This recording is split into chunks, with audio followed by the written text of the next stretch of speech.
وكل بدعة ضلالة وكل ضلالة في النار. أيها الإخوان والأخوات، أوصيكم عباد الله وإياي بتقوى الله. أعوذ بالله من الشيطان الرجيم. بسم الله الرحمن الرحيم. يا أيها الذين آمنوا اتقوا الله حق تقاته ولا تموتن إلا وأنتم مسلمون. الله أكبر الله أكبر الله أكبر لا إله إلا الله الله أكبر الله أكبر ولله الحمد. ആദരണീയരായ സത്യവിശ്വാസികളെ, വിശ്വാസിനികളെ, അള്ളാഹുവിൻ്റെ മഹത്തായ അനുഗ്രഹത്താൽ അവൻ നമുക്ക് ദീനീയായ പരിവേഷത്തോടും പ്രാധാന്യത്തോടും ആഘോഷിക്കുവാൻ നിശ്ചയിച്ചു തന്ന ഇസ്ലാമിലെ 2 ആഘോഷങ്ങളിൽ ഒന്നായ ഈദുൽ ഫിത്തറിൽ നമ്മളെല്ലാവരും ഒരുമിച്ച് കൂടിയിരിക്കുകയാണ്. തീർച്ചയായും വിശ്വാസി സമൂഹത്തിലെ ഓരോരുത്തരെ സംബന്ധിച്ചിടത്തോളം ഇത് സന്തോഷവും ആവേശവും നൽകുന്ന സന്ദർഭമാണ്.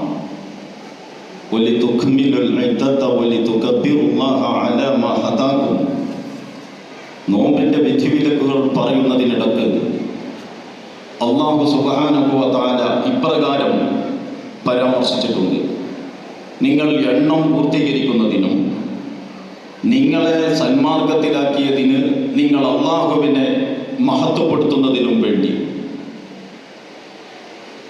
ഇസ്ലാമിൽ 2 ആഘോഷങ്ങളാണുള്ളത്. മതപരമായ പാരമ്പര്യത്തോടും പരിവേഷത്തോടും പവിത്രതയോടും പ്രാധാന്യത്തോടും കൂടി ആഘോഷിക്കേണ്ടുന്ന 2 സന്ദർഭങ്ങളാണുള്ളത്.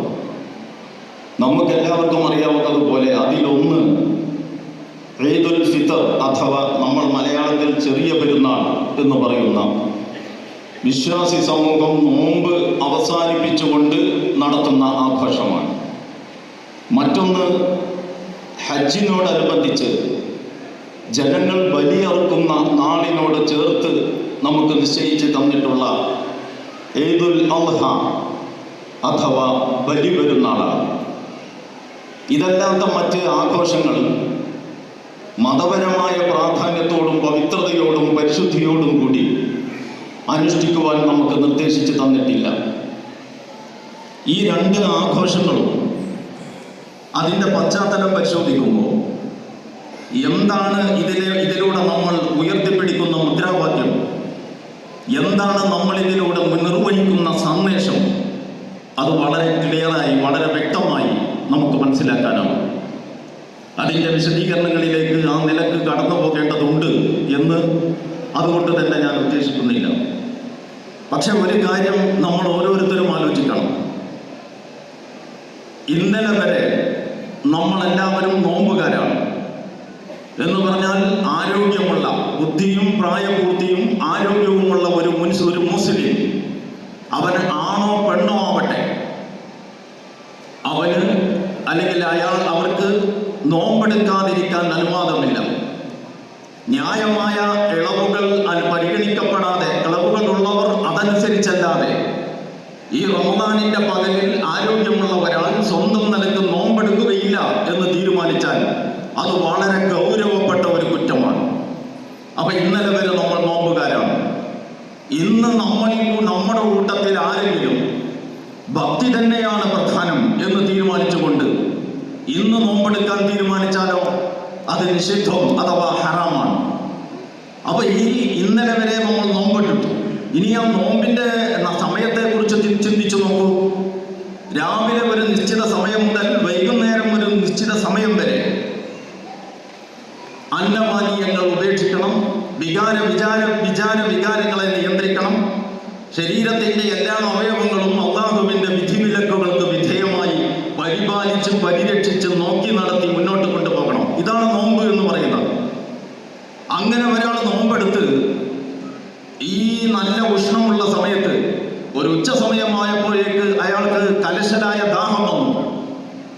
എന്നാൽ പിന്നെ ഇതെന്ത് നോമ്പ് എന്ന് കരുതി അയാൾ ആ നോമ്പ് വേണ്ടെന്ന് വെച്ച് വെള്ളം കുടിക്കുമോ? എന്ന് പറഞ്ഞാൽ അയാളുടെ ഇഷ്ടമാണോ അയാൾ നടപ്പിലാക്കുന്നത്? അപ്പോൾ ഒരു നോമ്പെടുക്കുന്ന ഒരാളുടെ ആ നോമ്പിനോടുള്ള സമീപനം നമ്മൾ മുമ്പിൽ വെച്ചുകൊണ്ട് ശാന്തമായി ചിന്തിച്ചാൽ നിങ്ങൾക്ക് 3 കാര്യങ്ങൾ കണ്ടെത്താൻ പറ്റും. ഒന്നാമതായിട്ട് നമ്മളോട് ഇപ്രകാരം ഒരു കൽപ്പന, ഒരു ഓർഡർ വന്നിരിക്കുകയാണ്. എന്താ ഓർഡർ? ഫമൻ ഷഹീദ മിൻകും അശ്ശഹ്റ ഫല്യസും.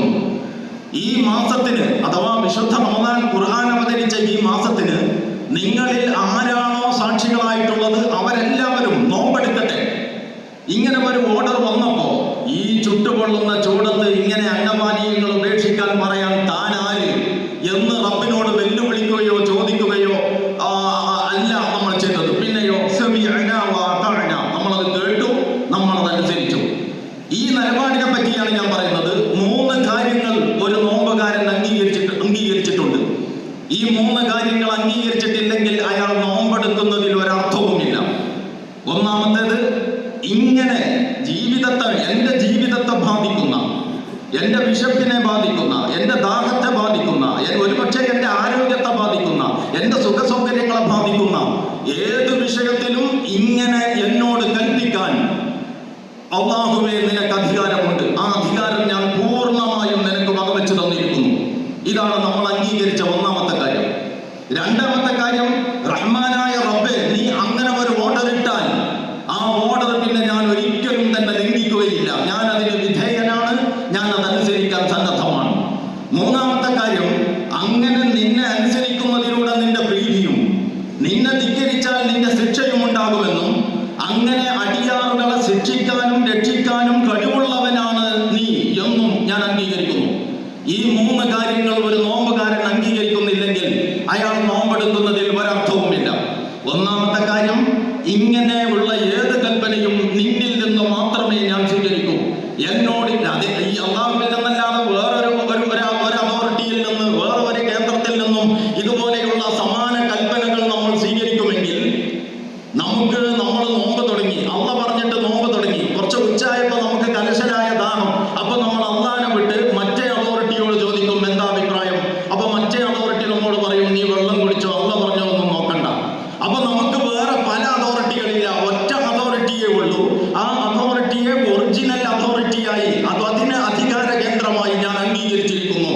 അതാണ് ഒന്നാമത്തെ പോയിന്റ്. രണ്ടാമത്തത്, ആ അധികാര കേന്ദ്രത്തിന് ഞാൻ സർവാത്മന വിധേയമാകാൻ സന്നദ്ധനാകുന്നു. മൂന്നാമത്തെ പോയിന്റ്, ഇങ്ങനെ ഒരു അതോറിറ്റിയെ അംഗീകരിച്ച് അവന്റെ ഇഷ്ടം എന്റെ ഇഷ്ടമാക്കി അവന്റെ കൽപ്പനകൾ എന്റെ ജീവിതത്തിൽ നടപ്പിൽ വരുത്തുന്നതിലൂടെ ആ കേന്ദ്രത്തിൽ നിന്ന് എനിക്ക് പ്രതിഫലം ലഭിക്കും. അഥവാ അല്ലാഹു എനിക്ക് പ്രതിഫലം നൽകും, അല്ലെങ്കിൽ അവൻ ശിക്ഷിക്കും. ഇതിന് രണ്ടിനും അധികാരമുള്ളവനാണ് അവൻ. ഈ 3 കാര്യങ്ങളും നമ്മൾ അംഗീകരിച്ചിരിക്കുന്നു. പ്രിയ സഹോദരന്മാരെ, സഹോദരികളെ, ഞാൻ പറയുന്നത് ഇത് നോമ്പിന്റെ വിഷയത്തിൽ മാത്രമുള്ള ഒരു നിലപാടല്ല. ഇത് ആരാധനയിലൂടെ നമ്മളെ ശീലിപ്പിക്കുകയാണ് അല്ലാഹു. എന്തിനാണ് ഇത് ശീലിപ്പിക്കുന്നത്? നമ്മുടെ ജീവിതം ഇപ്രകാരമാവാനാണ്. ഇന്നമാ കാന ഖൗലൽ മുഅ്മിനീന ഇദാ ദുഉ ഇലല്ലാഹി വറസൂലിഹി ലിയഹ്കുമ ബൈനഹും അൻ യഖൂലു സമിഅനാ വഅതഅനാ ഉലൈക ഹുമുൽ മുഫ്ലിഹൂൻ. അല്ലാഹു സുബ്ഹാനഹു വ തആല പറയുന്നു, വിശ്വാസികളുടെ നിലപാട് ഇന്നമാ കാന ഖൗലൽ മുഅ്മിനീൻ, തീർച്ചയായും വിശ്വാസികളുടെ നിലപാട് ഇതൊന്നു മാത്രമായിരിക്കും. ഞാൻ ആ ആയത്തിന്റെ വളരെ ക്ലിയറായ പരിഭാഷയാണ് പറയുന്നത്. ഇന്നമാ കാന ഖൗലൽ മുഅ്മിനീന, തീർച്ചയായും സത്യവിശ്വാസികളുടെ നിലപാട് ഇതൊന്നു മാത്രമായിരിക്കും. ഇദാ ദുഉ ഇലല്ലാഹി വറസൂലിഹി, അല്ലാഹുവിലേക്കും അവന്റെ റസൂലിലേക്കും അവർ വിളിക്കപ്പെട്ടാൽ അൻ യഖൂലു സമിഅനാ വഅതഅനാ, ഞങ്ങൾ കേട്ടു, ഞങ്ങൾ അനുസരിച്ചു.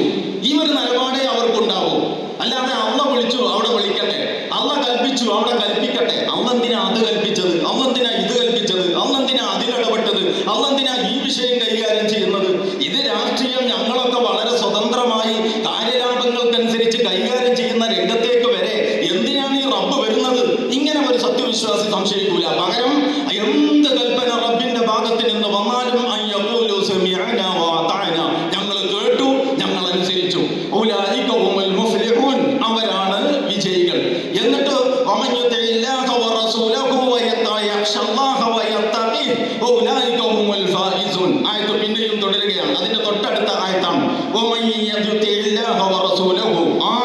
ഈ നിലക്ക് അല്ലാഹു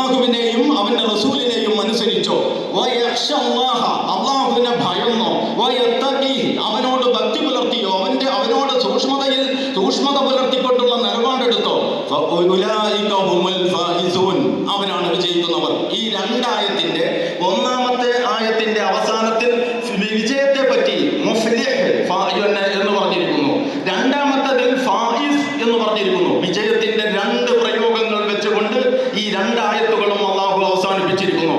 അത്രയും ഗൗരവമുള്ള കാര്യമാണ് അള്ളാഹുവിനുള്ള അനുസരണത്തിൽ നമ്മൾ സദാസമയവും നിലകൊള്ളുക എന്നത്. അതാണ് ആരാധനാ കർമ്മങ്ങൾ നമ്മെ ശീലിപ്പിക്കുന്നത്. ആ ചൈതന്യം, ആ സത്ത, ആ റൂഹ് ഒരവസ്ഥയിലും കളഞ്ഞു കുളിക്കരുത്. ഇതാണ് ഒന്നാമതായിട്ട് ഈ ഈദ് വേളയിൽ എനിക്ക് നിങ്ങളോട് പറയാനുള്ളത്. റമദാനിന്റെ രാപ്പകലുകളിൽ അള്ളാഹുവിനുള്ള അനുസരണത്തിൽ എത്ര ജാഗ്രതയോടെ നമ്മൾ നിലകൊണ്ടോ, ജീവിതകാലം മുഴുവൻ അള്ളാഹുവിനുള്ള അനുസരണത്തിൽ ഇതേ ജാഗ്രതയിൽ നിങ്ങൾ നിലകൊള്ളണം. എങ്കിൽ മാത്രമേ നിങ്ങൾക്ക്, അല്ലെങ്കിൽ നമുക്ക് ഈ നോമ്പിന്റെ പ്രതിഫലം കിട്ടുകയുള്ളൂ. ഇത് നിങ്ങൾക്ക് ബോധ്യപ്പെടാൻ ഒരു സൂക്തവും കൂടി ഞാൻ നിങ്ങളുടെ മുമ്പിൽ വെക്കാം. സൂറത്ത് മുഹമ്മദിൽ അല്ലാഹു സുബ്ഹാനഹു വ തആല പറയുന്നു, യാ അയ്യുഹല്ലദീന ആമനൂ അത്തിഉല്ലാഹ വ അത്തിഉർ റസൂൽ വലാ തുബ്തിലൂ അഅമാലകും. വിശ്വാസികളെ, നിങ്ങൾ അല്ലാഹുവിനെ അനുസരിക്കണം, അവന്റെ റസൂലിനെ അനുസരിക്കണം. നിങ്ങളുടെ അമലുകൾ നിങ്ങൾ തന്നെ ബാത്തിലാക്കരുത്. അങ്ങനെ ഒരു പരിപാടിയുണ്ട്. നമ്മൾ സാധാരണ അത് മനസ്സിലാക്കിയിട്ടില്ല. നമ്മൾ മനസ്സിലാക്കിയിട്ടുള്ളത് എന്താ വെച്ചാൽ, നമ്മളിങ്ങനെ ഇബാദത്ത് എടുക്കുക, നോമ്പും നിസ്കാരവും സുന്നത്തും ഫർദും ഒക്കെ ആയിട്ട് നമ്മളിങ്ങനെ ഇബാദത്ത് എടുക്കുക. അള്ളാഹ് രണ്ട് മലക്കിനെ വെച്ച് ആ മലക്കുകൾ മേശയും കസേരയിട്ടിരുന്ന് നമ്മുടെ ഇബാദത്തുകളൊക്കെ അങ്ങനെ റെക്കോർഡാക്കുക. മരിച്ചു കഴിയുമ്പോൾ കൂലി കിട്ടുക. വളരെ ലളിതമാണ്. നമുക്ക് വലിയ റോളൊന്നുമില്ല. ഇത് ചെയ്താൽ ബാക്കി പ്രതിഫലം നൽകാൻ അള്ളാഹ് ബാധ്യസ്ഥനാണ്. ഇങ്ങനെയാണ് നമ്മൾ മനസ്സിലാക്കുന്നത്. പക്ഷെ അള്ളാഹ് നമ്മോട് പറയുന്ന കാര്യങ്ങൾ അങ്ങനെയല്ല. പിന്നെയോ, ഞാൻ എൻ്റെ മലക്കുകളെ വെച്ച് നിങ്ങളുടെ അമലുകൾ റെക്കോർഡാക്കി, മാ യൽഫിദു മിൻ ഖൗലിൻ ഇല്ലാ ലദൈഹി റഖീബുൻ അതീദ്, നിങ്ങളുടെ ഒരു വാക്കും റഖീബ് അതീദ് റെക്കോർഡ് ചെയ്യാതെ നഷ്ടപ്പെട്ടു പോകുന്നു. നിങ്ങൾ ബേജാറാവണ്ട. അതുകൊണ്ട് എല്ലാം റെക്കോർഡാക്കും. എന്നെ കൊണ്ട് കഴിയുമ്പോഴൊക്കെ ഞാൻ ചെയ്യും. പക്ഷെ വേറൊരു കാര്യമുണ്ട്. എന്താ കാര്യം? വലാ തുബ്തിലൂ അഅമാലകും, നിങ്ങളുടെ അമൽ നിങ്ങൾ തന്നെ ബാത്തിലാക്കരുത്. നിങ്ങളുടെ കർമ്മത്തിന്റെ ഫലം നിങ്ങൾ തന്നെ നഷ്ടപ്പെടുത്തിയ പിന്നെ എനിക്കെന്ത് ചെയ്യാൻ പറ്റും? അപ്പൊ നമ്മുടെ കർമ്മഫലം നമ്മൾ തന്നെ നഷ്ടപ്പെടുത്തുക എന്ന് പറയുന്ന ഒരവസ്ഥയുണ്ട് എന്നാണ് അള്ളാഹു നമ്മോട് പറയുന്നത്. ഇതൊരുപാട് വിസ്തരിച്ച് ചർച്ച ചെയ്യേണ്ട വളരെ ഗൗരവപ്പെട്ട പോയിന്റാണ്. പക്ഷെ ഒരു ഈദ്ഗാഹിന്റെ ഖുതുബയിൽ ഞാൻ അതിനെപ്പറ്റി എല്ലാവർക്കും മനസ്സിലാകുന്ന ലെവലിലുള്ള ഒരു ചെറിയ ചർച്ചയെ ഇവിടെ അവതരിപ്പിക്കുന്നുള്ളൂ. അപ്പൊ നമ്മളുടെ അമലുകൾ നമ്മൾ തന്നെ നഷ്ടപ്പെടുത്താതിരിക്കാൻ എന്തു വേണം? അതാണ് യാ അയ്യുഹല്ലദീന ആമനൂ അത്തിഉല്ലാഹ വ അത്തിഉർ റസൂൽ, വിശ്വാസികളെ, നിങ്ങൾ അല്ലാഹുവിനെയും അവന്റെ റസൂലിനെയും അനുസരിക്കുക. വലാ തുബ്തിലൂ അഅമാലകും, അനുസരണക്കേട് കാണിച്ച് നിങ്ങളുടെ അമലുകളെ നിങ്ങൾ തന്നെ നഷ്ടപ്പെടുത്തരുത്. നമ്മളുടെ സംസാരത്തിലാണോ അനുസരണക്കേട്? നമ്മളുടെ സമ്പാദ്യത്തിലാണോ അനുസരണക്കേട്? നമ്മുടെ പെരുമാറ്റത്തിലാണോ അനുസരണക്കേട്? നമ്മളുടെ കുടുംബപരമായ കാര്യത്തിലാണോ അനുസരണക്കേട്? നമ്മുടെ രാഷ്ട്രീയ പ്രവർത്തനത്തിലാണോ അനുസരണക്കേട്? നമ്മളുടെ കലയിലാണോ അനുസരണക്കേട്? നമ്മുടെ സാഹിത്യത്തിലാണോ അനുസരണക്കേട്? നമ്മുടെ കച്ചവടത്തിലാണോ അനുസരണക്കേട്? നമ്മുടെ കൃഷിയിലാണോ അനുസരണക്കേട്? ഇതൊക്കെ ഓരോരുത്തർക്കും വ്യത്യാസമായിരിക്കും. പക്ഷെ നമ്മൾ എവിടെ അള്ളാഹുവിനോടും റസൂലിനോടും അനുസരണക്കേട് കാണിക്കുന്നുവോ അവിടെ നമ്മളുടെ അമലുകൾ നമ്മൾ തന്നെ നഷ്ടപ്പെടുത്തുക എന്ന പണി തുടങ്ങി എന്ന് നിങ്ങൾ തിരിച്ചറിയണം. അത്രയും ഗൗരവത്തോടെ ഈ നോമ്പിന്റെ ചൈതന്യം മുറുകെ പിടിക്കണം എന്നാണ് ഈ സന്ദർഭത്തിൽ എനിക്ക് നിങ്ങളോട് അപേക്ഷിക്കുവാനുള്ളത്. നമ്മൾ ഈ റമദാനിന്റെ രാപ്പകലുകളിൽ അള്ളാഹുവിന്റെ വജ്ഹ് കാംക്ഷിച്ചുകൊണ്ട് ശാരീരികവും സാമ്പത്തികവുമായി ഒറ്റക്കും കൂട്ടായും ചെയ്ത മുഴുവൻ പ്രവർത്തനങ്ങളും റഹ്മാനായ റബ്ബേ ഞങ്ങളിൽ നിന്ന് സ്വീകരിക്കണേ നാഥ. അർഹിക്കുന്നതിലധികം പ്രതിഫലം നൽകി പാപികളും ദുർബലരുമായ ഞങ്ങളോട് നീ കരുണ കാണിക്കണേ തമ്പുരാനെ. പ്രിയ സഹോദരന്മാരെ, ഈദ്ഗാഹിൽ ഇതുപോലെ നമ്മൾ ഒരുമിച്ച് കൂടുമ്പോൾ നിങ്ങളുമായി പങ്കുവെക്കണം എന്ന് ഞാൻ ഉദ്ദേശിക്കുന്ന രണ്ടാമത്തെ കാര്യം, നമ്മുടെ രാജ്യത്ത് മുസ്ലിം സമൂഹത്തിന്റെ സ്ഥിതി നമ്മളൊക്കെ മനസ്സിലാക്കിയതുപോലെ അത്യധികം സങ്കീർണമാണ്. സാഹചര്യം വളരെ സങ്കീർണമാണ്. ഈ സങ്കീർണമായ സാഹചര്യത്തെ പിന്നെയും സങ്കീർണമാക്കാൻ ഏത് അവിവേകിക്കും സാധിക്കും. അതിന് ബുദ്ധിയും വിവരമൊന്നും വേണ്ട. അതേസമയം ഈ സങ്കീർണമായ സാഹചര്യത്തെ അനുകൂലമാക്കി മാറ്റുക എന്നത് വളരെ വിവേകത്തോടു കൂടി മാത്രം ഏർപ്പെടുന്നവർക്ക് ചെയ്യാൻ പറ്റുന്ന കാര്യമാണ്. ആ സങ്കീർണത മനസ്സിലാക്കി വിവേകപൂർവം ഉണർന്നു പ്രവർത്തിക്കണം വിശ്വാസി സമൂഹം എന്നാണ് എനിക്ക് രണ്ടാമതായിട്ട് പറയാനുള്ളത്. ഇത് ഇത്ര പറഞ്ഞാൽ എല്ലാവർക്കും മനസ്സിലാക്കാൻ കഴിയാത്തത് കൊണ്ട് ഒരു ചെറിയ പറഞ്ഞ വാചകങ്ങളിൽ ഞാൻ അതൊന്ന് വിശദീകരിക്കാം. നിങ്ങൾക്കറിയാം, നമ്മുടെ രാജ്യത്ത് നേരത്തെ ബാബരി മസ്ജിദിന്റെ പ്രശ്നം വന്നു. അപ്പൊ നമ്മൾ വിചാരിച്ചു ഒരു പള്ളിയുടെ പ്രശ്നമാണ്, ആ പള്ളി വിട്ടുകൊടുത്ത പ്രശ്നം തീർത്തൂടെ എന്ന് നമ്മുടെ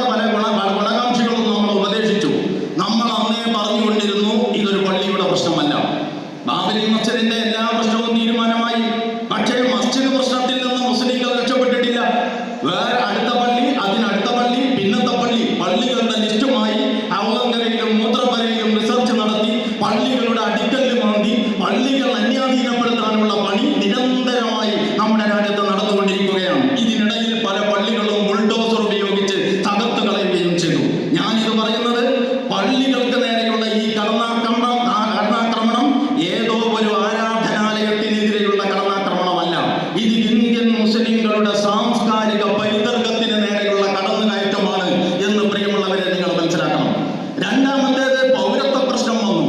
എന്നിട്ട് ആളുകളെ ഈ രാജ്യത്ത് ജീവിക്കാൻ അനുവദിക്കുന്നതിന് പലതരത്തിൽ പല സമുദായങ്ങൾക്ക് പല മാനദണ്ഡങ്ങൾ ഉണ്ടാക്കി. എന്നിട്ട് പലരെയും അണച്ചുപിടിച്ച് ചേർത്ത് നിർത്തി പലരെയും പടിയടച്ച് പുറത്താക്കി. ഈ പണി നമ്മുടെ നാട്ടിൽ നടന്നുകൊണ്ടിരുന്നു. നമ്മളെല്ലാവരും സംഘടനാ ഭേദമന്യേ ഒരു ഘട്ടത്തിൽ അതിനെതിരെ തെരുവിലിറങ്ങേണ്ടുന്ന സ്ഥിതിവിശേഷം വരെ ആബാലവൃദ്ധം ജനങ്ങളും തെരുവിലിറങ്ങേണ്ട സ്ഥിതിവിശേഷം വരെ ഉണ്ടായി. CAA NRC പ്രശ്നം എന്ന് പറയുന്നത് ഒരു കേവലം ഏതോ ഒരു സ്റ്റേറ്റിലെ അല്പം ആളുകളുടെ പ്രശ്നമല്ല. അത് ഇന്ത്യൻ മുസൽമാന്റെ രാഷ്ട്രീയമായ അസ്തിത്വത്തിന് നേരെ ഉയർത്തിയ വെല്ലുവിളിയാണ് എന്ന് നിങ്ങൾ കാണണം. ഇനി നിങ്ങൾ കുറച്ചുകൂടി മുന്നോട്ട് പോയി നോക്കൂ. അപ്പൊ മുത്തലാഖിനെ കുറിച്ച് നമ്മൾ കേൾക്കുന്നു. ഏക സിവിൽ കോഡ് എന്നത് നമ്മൾ ഈ ചെറിയ കുട്ടികളൊക്കെ കരയുന്ന സമയത്ത് നമ്മൾ പറയുമല്ലോ എന്തെങ്കിലും പോത്താമ്പി. കുട്ടികൾക്കൊന്നും അതിന്റെ യഥാർത്ഥത്തിൽ അങ്ങനെ സാധനമൊന്നുമില്ല. കുട്ടികളെ തൽക്കാലം പേടിപ്പിച്ച് നിർത്താൻ വേണ്ടിയിട്ട് ഞാൻ ആ പോത്താമ്പിയെ പെണ്ണ് തിരിച്ചു വിളിക്കും, അല്ലെങ്കിൽ എന്തോ അങ്ങനത്തെ ഒരു പേര് പറയും. ഇവിടുത്തെ തമാശക്ക് വല്യമ്മമാരൊക്കെ കുട്ടികളെ അമർച്ച ചെയ്യാം. ഇതുപോലെ ഇന്ത്യൻ മുസൽമാൻ നിർണായകമായ എന്തെങ്കിലും ഒരു സ്റ്റെപ്പ് എടുത്താൽ അപ്പൊ ഇവർ പറയും ഏക സിവിൽ കോഡ് നടപ്പിലാക്കും. അപ്പൊ മുത്തലാഖ് വിധി മുതൽ ഏക സിവിൽ കോഡ് വരെ നമ്മളെ കാണിച്ച് പേടിപ്പിക്കാൻ പലതും കക്ഷത്ത് വെച്ചുകൊണ്ടാണ് ഇന്ന് കൈകാര്യകർത്താക്കൾ നടന്നുകൊണ്ടിരിക്കുന്നത്. അപ്പൊ ഈ മുത്തലാഖ് മുതൽ ഏക സിവിൽ കോഡ് വരെയുള്ള പ്രശ്നങ്ങളുണ്ടല്ലോ, അത് നമ്മളുടെ മതപരവും നമ്മുടെ വിശ്വാസപരവുമായ ആ അധികാരത്തിന് മേലെയുള്ള കടന്നുകയറ്റമാണ്. അതൊക്കെ നമുക്ക് വിടാം.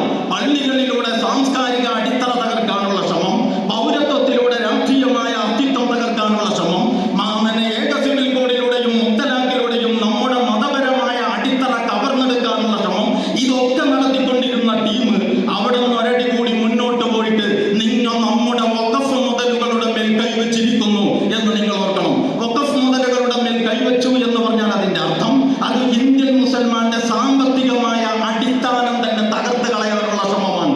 നമുക്ക് ഈ കേരളത്തിൽ വഖഫ് എന്ന് പറയുന്നത് ഒരു ഒറ്റപ്പെട്ട അപൂർവമായ സംഭവമാണ്. മുനമ്പം പോലെയുള്ള ചില കുരുക്കുകൾ അതിലുണ്ട് എന്നതൊഴിച്ചാൽ ഇവിടെ വഖഫിന്റെ വിഷയത്തിൽ വലിയ ആസ്തിയുമില്ല, സങ്കീർണതയുമില്ല.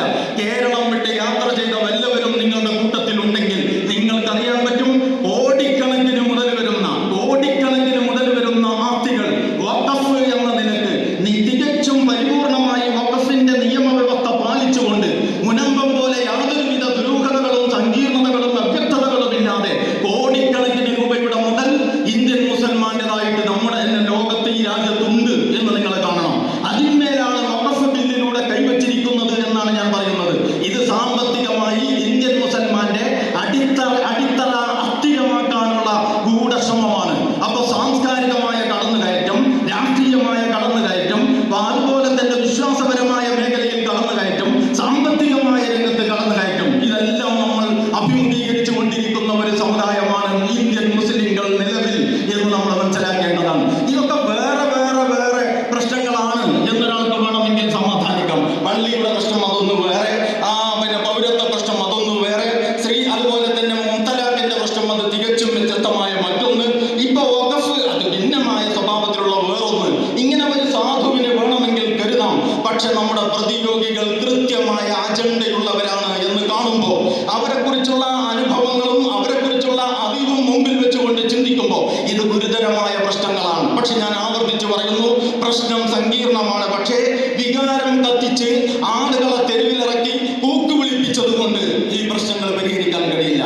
അതിനേക്കാൾ കരുതലോടുകൂടി വളരെ നയപരമായി ഈ വിഷയത്തെ സമീപിക്കുവാൻ നമുക്ക് കഴിയേണ്ടതുണ്ട്.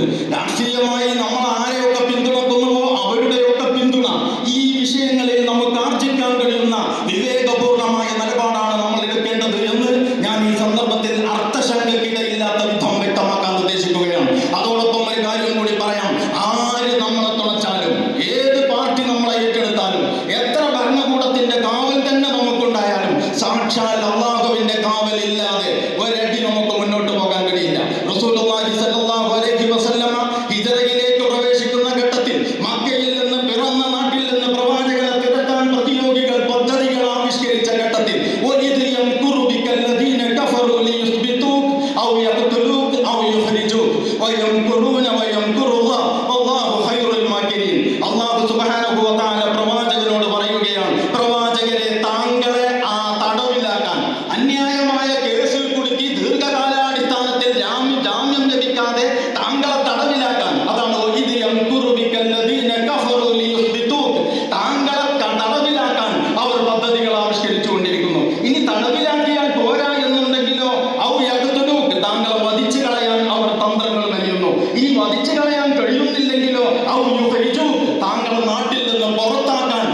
കുടുംബങ്ങളിലും ആരുടെ കയ്യാലെ എപ്പോഴാണ് തന്റെ തലയ്ക്ക് നേരെ ചെമ്മട്ടി വരിക, ചുറ്റിക വീഴുക എന്ന് ഒരാൾക്കും പ്രവചിക്കാൻ കഴിയാത്ത സ്ഥിതിവിശേഷമാണ്.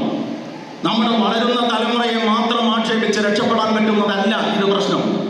കുട്ടികൾ വഴിപിഴച്ചതിന്റെ കാരണം എന്ത് എന്നതിനെ സംബന്ധിച്ച് പലതരത്തിലുള്ള ചർച്ചകളുണ്ട്.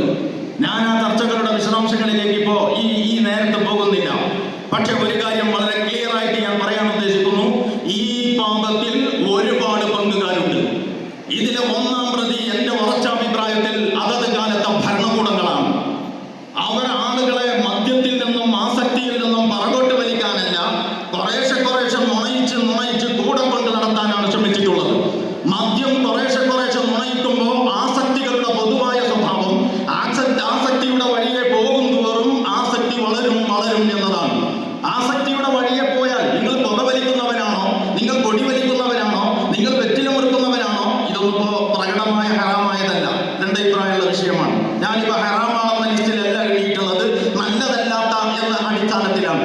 അങ്ങനത്തെ ശീലങ്ങൾ നിങ്ങൾക്കുണ്ടെങ്കിൽ അതിൽ ഒരു ബീഡിയാണ് ആദ്യം വലിച്ചതെങ്കിൽ അത് 2, 3 ബീഡി എന്ന് ഞാൻ പ്രയോഗിച്ചത് സിഗരറ്റ് ഉൾപ്പെടെ ആ ടൈപ്പ് എല്ലാത്തിനെയും കൂടി ഉദ്ദേശിച്ചിട്ടാണ്. അപ്പൊ ഒന്നാണെങ്കിൽ പിന്നെ അതിങ്ങനെ വളരും, അത് സ്മോക്ക് ചെയ്യുന്നതായിട്ട് നിങ്ങൾ മാറ്റും. അങ്ങനെ സംഭവിക്കും. ഇത് ആസക്തികളുടെ പിന്നാലെ പോയാലുള്ള അവസ്ഥയാണ്. ഈ ആസക്തിക്കെതിരെയാണ് നമ്മൾ നോമ്പ് കാലത്ത് പൊരുതിയത്. അതുകൊണ്ട് ഞാൻ പറയുന്നത്, ഗവൺമെന്റ് ജനങ്ങളുടെ ആസക്തിയെയാണ് വിറ്റുകാശാക്കിയത്. ഗവൺമെന്റിന്റെ കാര്യമായ ഒരു വരുമാനം മദ്യത്തിൽ നിന്നാണ് എന്ന് തോന്നുന്നു. അതുകൊണ്ട് മദ്യ നിരോധനമല്ല, മദ്യവർജനമാണ് എന്ന മനോഹരമായ ഭാഷ അവർ പ്രയോഗിച്ചുകൊണ്ടിരുന്നു. യഥാർത്ഥത്തിൽ ഈ മദ്യവർജനം എന്ന് പറയുന്നത് എല്ലായിടത്തും മുട്ടിന് മുഴത്തിന് മദ്യഷാപ്പുകൾ തുറന്നു വെച്ചിട്ട് ദേ മക്കളെ കുടിച്ചോ എന്ന് പറഞ്ഞ ശേഷം എന്ത് മദ്യവർജനമാണ് സാധ്യമാവുക എന്ന് ഇനിയെങ്കിലും നമ്മൾ ചിന്തിക്കേണ്ടതാണ്. മദ്യത്തിന്റെ കുഴപ്പം അവിടെ ഇരിക്കട്ടെ. ആ മദ്യത്തിന്റെ വഴിയെ പോയവർക്ക് മദ്യം മതിയാകാതെ വന്നു. നേരത്തെ ഞാൻ പറഞ്ഞല്ലോ, ആസക്തികളുടെ പിന്നാലെ പോയാൽ ആസക്തി വർദ്ധിച്ചേ വരും. മദ്യത്തിൽ അഭയം തേടിയവർക്ക് മദ്യം മതിയാകാതെ വന്നു. അവർ മറ്റു മയക്കുമരുന്നുകളുടെ മറ്റു പലതിലേക്കും പോയി. മയക്കുമരുന്നുകൾ തന്നെ വീര്യം പോരാ എന്ന് വന്നു. അങ്ങനെയാണ് നമുക്കറിയാവുന്ന പുതിയ മയക്കുമരുന്ന് സാധനങ്ങൾ വർദ്ധിതമായ വീര്യത്തോടും അതിലേറെ വിലയോടും കൂടി ഇന്ന് അവതരിച്ചിരിക്കുന്നത്. അതിന് അടിമപ്പെട്ട ആളുകൾക്ക് അത് ആ സമയത്ത് കിട്ടാതിരുന്നാൽ അച്ഛനോ അമ്മയോ ഉമ്മയോ ഉപ്പയോ എന്നൊന്നും അവർ നോക്കില്ല. തല്ലിക്കൊന്നിട്ടാണ് കാശ് കിട്ടുന്നതെങ്കിൽ തല്ലിക്കൊന്ന് കാശ് മേടിച്ച് അവർ പോയിട്ട് അവരുടെ ആസക്തി അവർ പൂർത്തീകരിക്കും. അപ്പോ ഇത് വെറും മയക്കുമരുന്നിന്റെ പ്രശ്നം മാത്രമല്ല. ഇക്കഴിഞ്ഞ 2.5 മാസം ഉണ്ടല്ലോ, ഇക്കഴിഞ്ഞ 2.5 മാസത്തിനിടക്ക് നമ്മുടെ ഈ പ്രബുദ്ധ കേരളത്തിൽ 1758 പേർ ആത്മഹത്യ ചെയ്തു. 50 വയസ്സുള്ള കുട്ടി മുതൽ 70 വയസ്സുള്ള വൃദ്ധൻ വരെ ആ ലിസ്റ്റിലുണ്ട്. ഈ പ്രബുദ്ധ കേരളത്തിൽ ആദിവാസികളും യാചകന്മാരും അല്ല ആത്മഹത്യ ചെയ്തത്. നല്ല വിദ്യാഭ്യാസവും വിവരവും അറിവും കഴിവുമുള്ളവർ. നമ്മൾ അകപ്പെട്ട പ്രതിസന്ധിയുടെ ആഴം കേവലം മയക്കുമരുന്നിൽ ഒതുങ്ങുന്നതല്ല എന്ന് പറയാനാണ് ഞാനിത് നിങ്ങളുടെ ശ്രദ്ധയിൽപ്പെടുത്തിയത്. പക്ഷെ മയക്കുമരുന്നും കൂട്ടത്തിൽ വില്ലനാണ്. അപ്പൊ നമുക്ക് എന്ത് ചെയ്യാൻ പറ്റും? ഇതിന്റെ എല്ലാ വശങ്ങളും നിങ്ങൾക്ക് പറയാൻ അറിയാം. ചർച്ചകൾ നമ്മൾ കേൾക്കുന്നു. ഞാൻ അതിലേക്ക് ഇപ്പൊ പോകുന്നില്ല. സംസാരം അവസാനിപ്പിക്കാനായ ഈ സന്ദർഭത്തിൽ ഞാൻ പറയുന്നു, ഒന്നാമത്തത് ഗവൺമെന്റുകൾ, ഏത് ഗവൺമെന്റ് ആണെങ്കിലും, ഒരു കക്ഷിയോടും നമുക്ക് വിരോധമില്ല, ഒരു കക്ഷിയോടും നമുക്ക് അങ്ങനെ പ്രത്യേകിച്ചമായ വിധേയത്വവുമില്ല.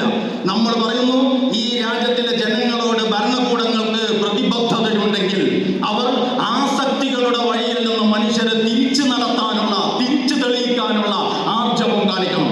അല്ലെങ്കിൽ അത്യന്തം അപകടകരമായിരിക്കും നമ്മുടെ രാജ്യത്തിന്റെ ഭാവി എന്ന കാര്യത്തിൽ യാതൊരു സംശയവുമില്ല. ഇത് മുസൽമാന്റെ പ്രശ്നമല്ല, ഇത് മുഴുവൻ ഇന്ത്യയിലെ അല്ലെങ്കിൽ കേരളത്തിലെ മുഴുവൻ മനുഷ്യരുടെയും പ്രശ്നമായിട്ട് നമ്മൾ അഭിമുഖീകരിക്കും. ഇപ്പോൾ തന്നെ സ്ഥിതിഗതികൾ മാറിയിരിക്കുന്നു. അതുകൊണ്ട് നമ്മളുടെ ഈ ക്രിമിനൽസിനും വയലൻസിനും പ്രാധാന്യം നൽകുന്ന സിനിമ, അതുപോലെ തന്നെ അതുപോലെയുള്ള സാഹിത്യങ്ങൾ, അങ്ങനെ തുടങ്ങിയിട്ട് എന്തൊക്കെയാണോ ഈ ഗവൺമെന്റ് ഇവിടെ സംരക്ഷിച്ച് നിലനിർത്തിക്കൊണ്ടിരിക്കുന്നത്, അതിലൊക്കെ ഗൗരവപ്പെട്ട പുനരാലോചനകളും തിരിച്ചു നടത്തവും വേണ്ടിവരും. കാര്യങ്ങൾ കൈപ്പിടിയിൽ നിന്ന് പുറത്തേക്ക് പോയിരിക്കുന്നു ഏറെക്കുറെ എന്ന്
രക്ഷപ്പെടാൻ കഴിയില്ല. ഞാൻ ആവർത്തിച്ചു പറയുന്നു, നിങ്ങളുടെ കുടുംബത്തെ നിങ്ങൾ നരകത്തിൽ നിന്ന് കാക്കണം. നിങ്ങളെ മാത്രം കാത്താൽ പോരാ. നിങ്ങളെ തടി മാത്രം കാത്തിട്ട് നിങ്ങൾ അങ്ങ് ചെന്നാൽ നിങ്ങളെ ചവിട്ടി താഴ്ത്താൻ അവിടെ നിങ്ങളുടെ മക്കളിൽ എതിർ ചെയ്തിട്ടുണ്ടാവും. അത് പറയുന്നുണ്ട്. സമയം ചുരുക്കാൻ വേണ്ടിയിട്ട് ഞാൻ അതിലേക്ക് കിടക്കാതിരിക്കുകയാണ്. അപ്പൊ ഇത് ഗൗരവപ്പെട്ട വിഷയമാണ്. മയക്കുമരുന്നിനെതിരെ നമ്മൾ യോജിച്ച പ്രക്ഷോഭം നടത്തണം. ഈദ്ഗാഹിനോടനുബന്ധിച്ച്, ഈ പെരുന്നാളിനോടനുബന്ധിച്ച് ഇതുപോലെയുള്ള വിഷയങ്ങളിൽ പല സംഘടനകളും പല തീരുമാനങ്ങളും എടുത്തിട്ടുണ്ട്. പ്രായോഗികമായ ചില വശങ്ങളായി നമ്മൾ അത്തരം കാര്യങ്ങൾ ഇതിലേക്ക് ചേർത്ത് വെച്ചിട്ടില്ല. ഞാൻ അങ്ങനത്തെ എല്ലാ സ്റ്റെപ്പുകളെയും ഹാർദമായി സ്വാഗതം ചെയ്യുന്നു. നമ്മളെല്ലാവരും ഒന്നിച്ച് ജാതി മത സംഘടന കക്ഷി വ്യത്യാസങ്ങൾക്കപ്പുറം ഈ കുത്തഴിഞ്ഞ ലിബറലിസത്തിന്റെ കുത്തഴിഞ്ഞ ഈ ജീവിത കാഴ്ചപ്പാടിനെതിരെയാണ് സമരം വേണ്ടത്. മയക്കുമരുന്ന് പല ആ രോഗലക്ഷണങ്ങളിൽ ഒന്നു മാത്രമാണ് എന്ന് ഞാൻ ഇവിടെ പറയാൻ ആഗ്രഹിക്കുകയാണ്. ലിബറലിസത്തിന്റെ കുത്തഴിഞ്ഞ കാഴ്ചപ്പാടുകളാണ് എന്റെ ശരീരം എന്റെ ഇഷ്ടം എന്ന തോന്നിയാസത്തിലേക്ക് നമ്മുടെ തലമുറകളെ കൊണ്ടുപോകുന്നത്. അങ്ങനെയാണ് ലെസ്ബിയന്മാരും ഗേകളും ബൈസെക്ഷൽസും ഒക്കെ LGBTQ+ എന്ന പേരിൽ അഴിഞ്ഞാടിക്കൊണ്ടിരിക്കുന്നത്. രാത്രി ഒരു 10 മണിക്ക് ശേഷം ഈ തിരൂർ ടൗണിലൂടെ വന്ന് ഒരു സ്കൂട്ടറിൽ കറങ്ങാൻ നിങ്ങൾക്ക് കഴിയുമെങ്കിൽ എത്രമാത്രം നശിച്ചിരിക്കുന്നു നമ്മുടെ നാട് എന്ന് നിങ്ങൾക്ക് മനസ്സിലാക്കാൻ വേറെ സർവേ വേണ്ടി വരില്ല. അതുകൊണ്ട് വളരെ ഗൗരവപ്പെട്ട കാര്യമാണ്, വളരെ ഗൗരവത്തോടെ കാണേണ്ടതാണ്. രാത്രി മഗ്‌രിബിന് ശേഷം ന്യായമായ കാരണങ്ങളില്ലാതെ ആൺ പെൺ മക്കൾ പുറത്തു പോവുകയില്ല എന്ന് അവർ തീരുമാനിക്കണം, അല്ലെങ്കിൽ അവരെ കൊണ്ട് നമ്മൾ തീരുമാനിക്കണം. ഇതെന്റെ ഉറച്ച അഭിപ്രായമാണ്. അങ്ങനെയല്ലാതെ തിന്മകൾ കാരണം നേരം ഇരുട്ടിയാൽ മാർക്കറ്റുകൾ ഭരിക്കുന്നത് ഇന്ന് നമ്മൾ കാണുന്ന കൂട്ടരല്ല.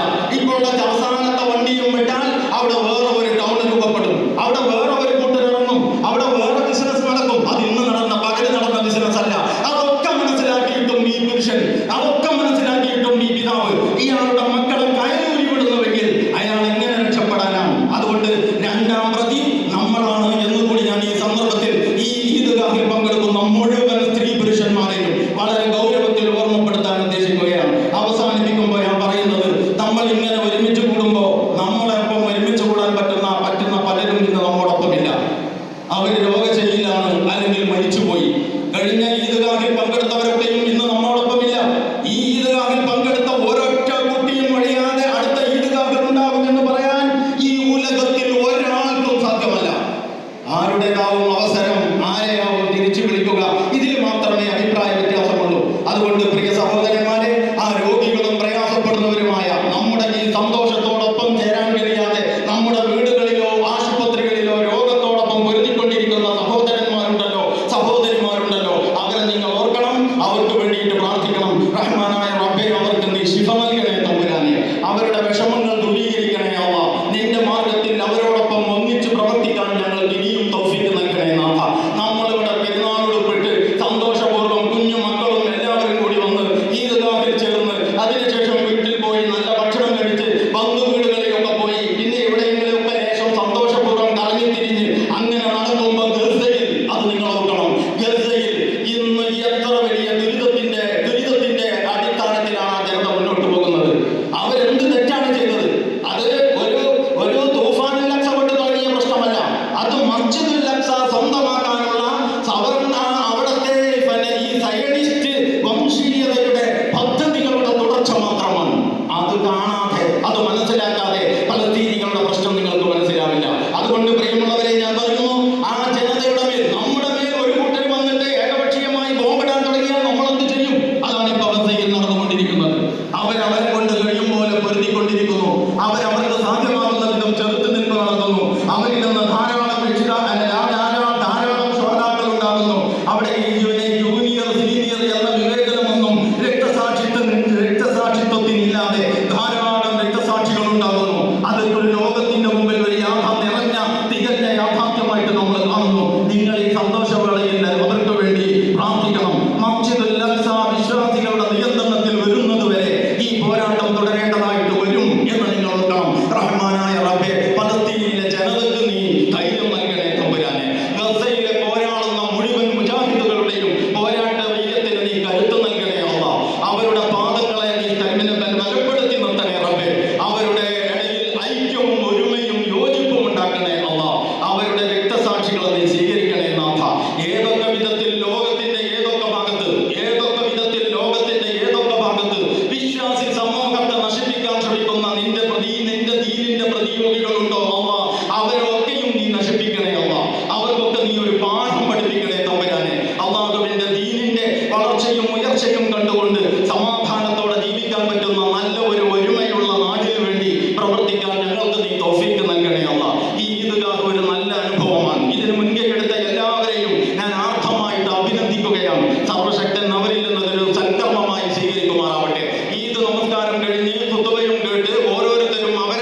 തുല്യമായ ആവേശത്തോടെ തിരിച്ചു പോകാൻ ഈ ഈദ്ഗാഹിന്റെ സംഗമം നമുക്ക് സംഗമത്തിലൂടെ സാധ്യമാകണം. അതിന് നിങ്ങൾ സമയം കണ്ടെത്തണം. നേരത്തെ ഞാൻ പറഞ്ഞതുപോലെ വണ്ടിയിൽ കയറി ഇരുന്നിട്ട് അപ്പുറത്തെ വണ്ടിയിലുള്ളവനെ പരിചയപ്പെട്ട് റോഡ് ബ്ലോക്ക് ഉണ്ടാക്കുന്നതിന് പകരം ഇത്തരം കുറച്ച് കാര്യങ്ങളൊക്കെ നിർവഹിച്ച ശേഷം ഇവിടുന്ന് പിരിഞ്ഞു പോയാൽ മതി എന്ന് സൗകര്യമുള്ളവരൊക്കെ തീരുമാനിക്കണം. ധാരാളം സമയമെടുക്കേണ്ട. തൊട്ടടുത്തിരിക്കുന്നവരെയും അപ്പുറത്ത് കാണുന്നവരെയും പരിചയമുള്ളവരും തമ്മിൽ വർത്താനം പറഞ്ഞ് നിൽക്കുന്നതിന് പകരം തൊട്ടടുത്ത് നിൽക്കുന്നവരെയും തൊട്ടുരുമ്മി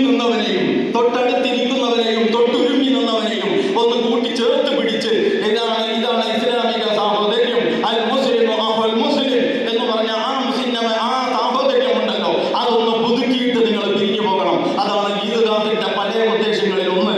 ആ അർത്ഥത്തിൽ ഒരു കെട്ടുറപ്പുള്ള ഒരു നല്ല സുമ്മത്തായി വളരാൻ അല്ലാഹു നമ്മെ അനുഗ്രഹിക്കുമാറാവട്ടെ. അല്ലാഹുമ്മ റബ്ബനാ ആതിനാ ഫിദ്ദുനിയ ഹസന വഫിൽ ആഖിറതി ഹസനതൻ വഖിനാ അദാബന്നാർ. അല്ലാഹുമ്മ ജഅൽ യൗമനാ ഖൈറൻ മിൻ അംസിനാ വജഅൽ ഗദനാ ഖൈറൻ മിൻ യൗമിനാ വലാ തജഅൽ الدنيا أكبر همنا ولا مبلغ علمنا ولا غاية مرامنا ولا إلى النار مصيرنا. اللهم آت أنفسنا تقواها وزكيها أنت خير من زكاها أنت ربها ووليها ومولاها يا أرحم الراحمين. اللهم إنا نسألك حبك وحب من يحبك وكل عمل يقربنا إلى حبك. اللهم انصر إخواننا في غزة. اللهم انصر إخواننا في فلسطين. اللهم انصرهم ولا تنصر عليهم. اللهم كن معهم ولا تكن عليهم. اللهم انصرهم وخذ من بغى عليهم.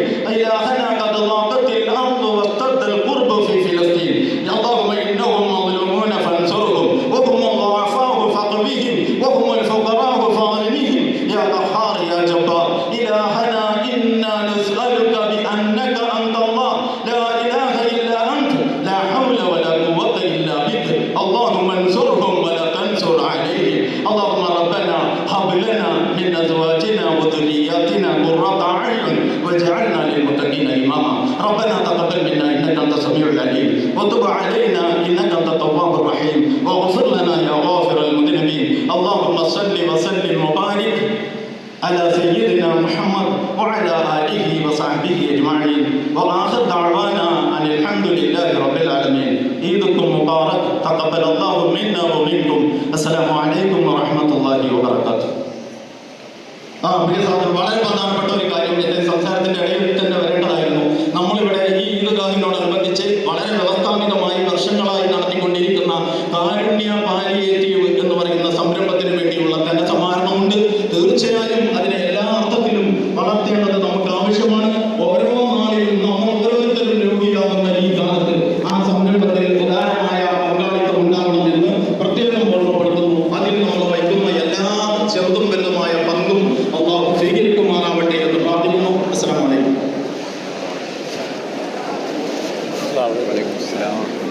ആദ്യം